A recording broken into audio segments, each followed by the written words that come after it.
মেহেরপুর জেলা জামায়াত ইসলামীর প্রয়াত আমির ছমির হাজীর পুত্র শহীদ তারিকের স্মরণে স্মরণসভা দোয়া অনুষ্ঠান অনুষ্ঠিত। সোমবার বিকালে জেলা ছাত্র শিবিরের সাবেক সভাপতি শহীদ তারিক ট্রাস্টের উদ্যোগে মেহেরপুর পৌর কমিউনিটি সেন্টারে স্মরণসভা ও দোয়া অনুষ্ঠান অনুষ্ঠিত হয়।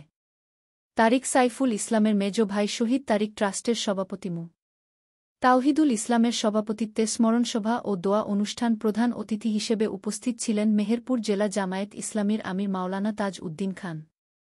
পৌর জামায়াত ইসলামীর আমির সোহেল রানা ডলারের সঞ্চালনায় আলোচনা করেন মেহেরপুর জেলা জামায়াত ইসলামীর সেক্রেটারি ইকবাল হুসাইন, জেলা সমাজ কল্যাণ সেক্রেটারি জার্জিস হোসাইন, জেলা রাজনৈতিক সেক্রেটারি কাজী রুহুল আমিন, শ্রমিক কল্যাণ ফেডারেশনের সভাপতি আব্দুর রউফ মুকুল, ডা. আব্দুস সালাম, এস.এম. আশরাফুল ইসলাম, সদর উপজেলা জামায়াত ইসলামীর আমির সোহেল রানা, মুজিবনগর উপজেলা জামায়াত ইসলামীর আমির খান জাহান আলী, সদর উপজেলা সেক্রেটারি জাব্বারুল ইসলাম, পৌর সেক্রেটারি মনিরুজ্জামান, রফিকুল ইসলাম, আব্দুল হামিদ, সাইদুর রহমান, ইদ্রিস আলী। মুজিবনগর খবরে নিউজের জন্য যোগাযোগ করুন।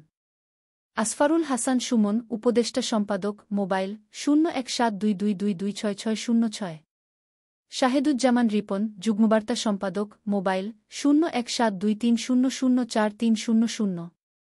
শহীদুল ইসলাম সাইদুল, বিশেষ প্রতিনিধি, মোবাইল 016701999955।